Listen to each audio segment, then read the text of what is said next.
हम ये शिव पुराण का 20वां अध्याय पढ़ना शुरू कर रहे हैं। ब्रह्मा जी बोले, हे नारद, दिक्पति को वरदान देकर जब शिव जी अंतर्ध्यान हो गए, तब उन्होंने मन से सोचा कि हम ही जाकर दिक्पति को अपना मित्र बनाया है।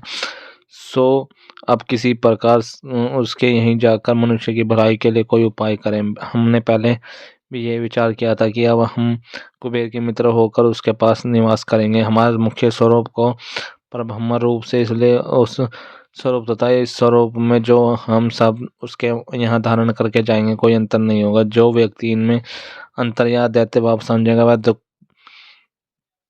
प्राप्त करेगा। ब्रह्मा जी विष्णु आदि द्वारा जो स्वरूप पूजा जाता है, उसी रूप एवं नाम से हम वास का कुबेर के मित्र के साथ मित्रता स्थापित करेंगे। शिवरानी ने अब तक अवतार नहीं लिया है, अकेले हमने अवतार लिया है, इसलिए अब पहले अकेले हम ही लोग कठिन तप करके वहाँ निवास करते हुए भक्तों को मुक्त तथा कुमार्गियों को नष्ट करेंगे। कुछ समय इसी प्रकार हम अपना रूप देखने के पश्चात शक्ति भी अवतरित होगी तथा संसार की रीति के अनुसार वे हमारी पत्नी होगी। तब उस दशा में हम गृहस्थ होकर अनेक प्रकार के लोग भोग विहार भी करेंगे। एक विचार कर शिव जी ने आगे चलने का प्रयत्न अपने डमरू बजा दिया। उसके बाद में तीनों लोग पूरित हो गए। तब सब लोग उसी सप्त की ओर चल दिए। विष्णु गरुड़ तथा मैं हंस पर चढ़ चला। सनकादिक मुनि, सिद्ध देवता, वेद, धर्मशास्त्र, पुराण, तुम अन्य मुनि तथा सर्पों के यथोप उस शब्द को लक्ष्य करके चल दे। शिव के गण परमथ भी उसी ओर चले। सब लोग परस्पर यह कह रहे थे कि क्या कारण है जो आज डमरू बजाया गया है, आज किसके भाग्य उदय हुए। हमारा भी सौभाग्य है कि हम शिव जी के शुभ चरणों के दर्शन प्राप्त करेंगे। सब लोग इसी प्रकार की बातें करते हुए शिव जी के पास जा पहुंचे और उन्हें दंडवत प्राप्त करने के पश्चात हाथ जोड़कर स्तुति करने लगे। शिव जी ने अत्यंत प्रसन्न हो विष्णु का हाथ पकड़कर उन्हें अपने बाई ओर बिठा लिया तथा दाहिनी ओर मुझे स्थान दिया। इसके पश्चात कुशल लक्ष्मी पूछकर मुझे अति प्रतिष्ठित किया। उन्होंने हाथ के संकेत से सूर्य का आदर किया तथा उन मुनियों को जो अमर हैं देखकर अत्यंत प्रसन्नता व्यक्त की। शिवगण शिव जी की इच्छा समझकर स्वयं ही अपने आप स्थान पर बैठ गए। इस प्रकार वहां बहुत से लोग एकत्रित हो गए तथा एक व्रत उत्सव का आयोजन हुआ। फिर शिव जी ने कुबेर को मनोरथ पूरा करने के लिए कैलाश जाने का उद्योग दिया। उस समय जब देवता तथा गण भी अनेक उनके साथ चलने की इच्छा में उठ खड़े हुए। विष्णु जी नंद एवं सुनंद नामक दोनों गणों सहित उठ खड़े हुए। इसी प्रकार वेद तथा सनकादिक भी उद्यत हुए। इंद्र 33 कोटि अमर देवताओं के साथ उठ खड़े हुए। इस प्रकार उस स्थान पर 11 रुद्र अपने गणों सहित, 12 सूर्य, 8 वसु, 13 विश्व देवता, 27 नक्षत्र, 12 भक्त, 64 अभासुर, 49 पवन तथा अनेक देवता उनके साथ हुए। 10 प्रकार के देवता अर्थात विद्याधर, अप्सरा, यज्ञ, गंधर्व, किन्नर, त्रिक्ष, सिद्ध, भूत, पिशाच आदि भी चल पड़े। दिशापति अपने अपने गणों सहित वासुकी, तक्षक आदि सर्प तथा नागपति शेष जी भी साथ हुए। जननी श्री का यात्री गरुण पर्वत, सात समुद्र, दोनों मात्र उत्तरायण और दक्षिणायन तथा संपूर्ण ऋतुकाल, यम, यक्ष, समस्त सरिता तथा बड़े नंद और वनवासी ये सब एक साथ उठ खड़े हुए तथा शिव जी के साथ चलने की तैयारी करने लगे। हे नारद, समस्त रुद्र गणों को चलने के लिए उद्योग देखकर शिव जी अत्यंत प्रसन्न हुए। उस समय चारों ओर से जय जयकारा का शब्द होने लगा। तो तदुपरांत शिव जी अपने स्वरूप के प्रणाम एवं नमस्कार कर बैल पर सवार हो गए। उनकी दाहिनी तथा बाईनी ओर मैं तथा विष्णु हंस एवं गरुड़ पर चढ़कर साथ चले। इंद्र ऐरावत हाथी पर चढ़े थे तथा समस्त देवता एवं मुनि अपने अपने वाहनों पर बैठकर चल रहे थे। सबके हृदय में शिव जी की मूर्ति स्थिर थी। प्रत्येक व्यक्ति अत्यंत हर्ष से भरकर अपने अपने वाहन पर चला जा रहा था। शिव जी बहुत धीरे धीरे चले थे जिससे कि किसी को कष्ट न हो। शिव जी देश में शिव जी आते थे वहाँ उनको भेंट दी जाते थे जिस वे सहज स्वीकार करते थे। उसी प्रकार चलते चलते शिव जी अलकापुरी के निकट जा पहुँचे। तब अलकापुरी के अधिपति शिव जी ने विदा लेकर जेवनार की सामग्री का प्रबंध करने के लिए आगे चले। उन्हें अपने घर पहुंचकर विधि पूर्वक पूजन एवं जीवनार की सामग्री एकत्रित की। इसके पश्चात वे अपनी समस्त सेना सहित शिवजी की शुभ आगमनी की ओर आगे आकर उनके चरणों पर गिर पड़े और प्रेम में मगन हो गए। फिर बेड देखकर उन्होंने भोजन किया। वे प्रेमानंद में मगन होकर सब कुछ भूल गए। उन्हें शिवजी को प्रणाम कर विष्णु तथा मेरा भी आदर किया। शिवजी ने उन्हें हृदय से लगा लिया। फिर उन्हें अपने साथ लेकर आगे चढ़े। ये हमारा 20वां अध्याय भी समाप्त हुआ। अब 21वां अध्याय हम शुरू करने जा रहे हैं। ब्रह्मा जी बोले, हे नारद, इसी प्रकार शिवजी समस्त देवताओं सहित अलकापुरी में पहुंचे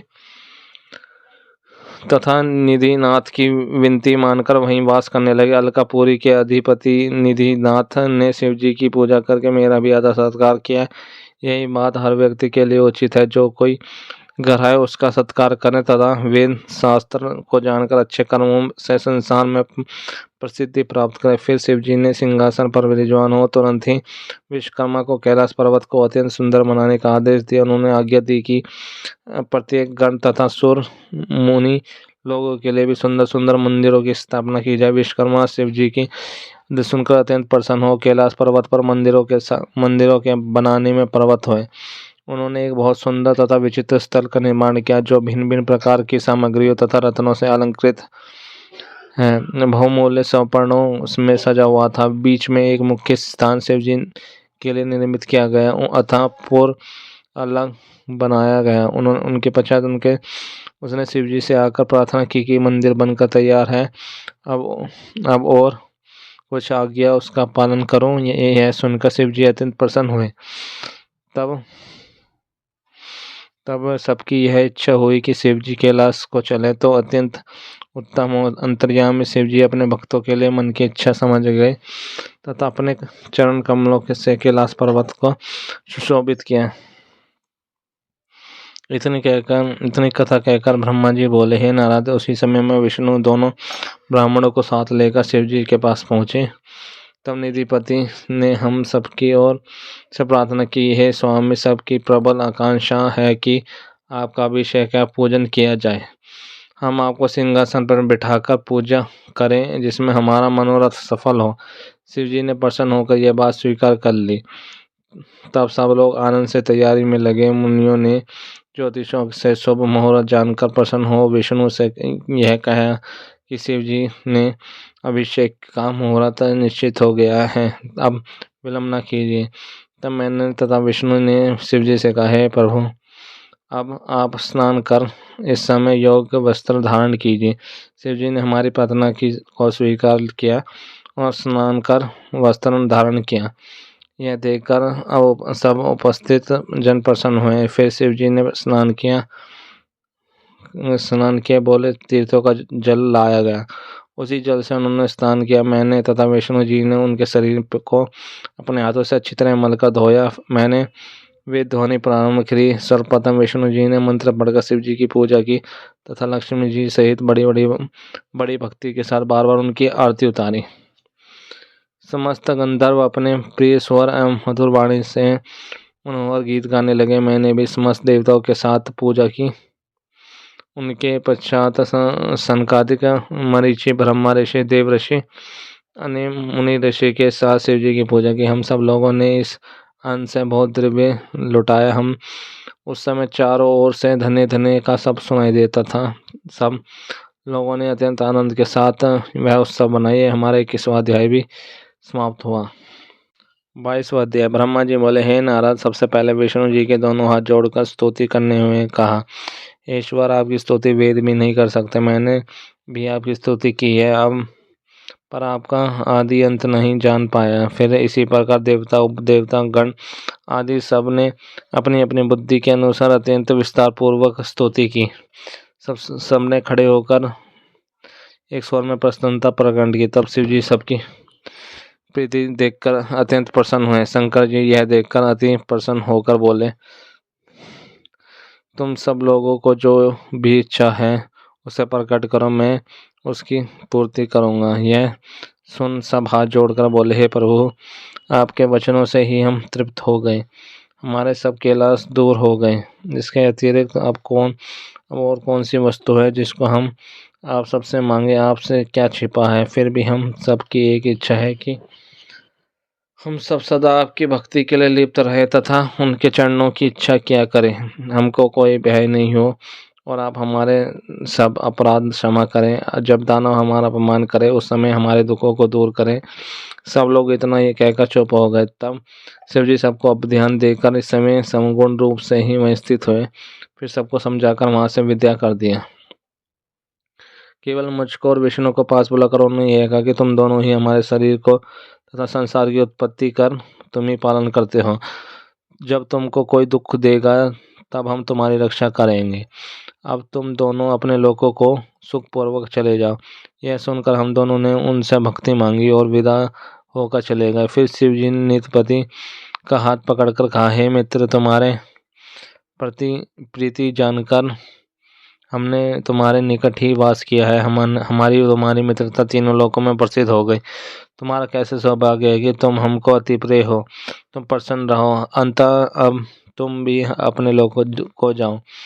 निधिपति कुबेर शिव जी की ऐसी कृपया देखकर प्रेम में मगन हो गए और उन्होंने यह निवेदन किया, हे प्रभु, मेरा मनोरथ पूर्ण हुआ।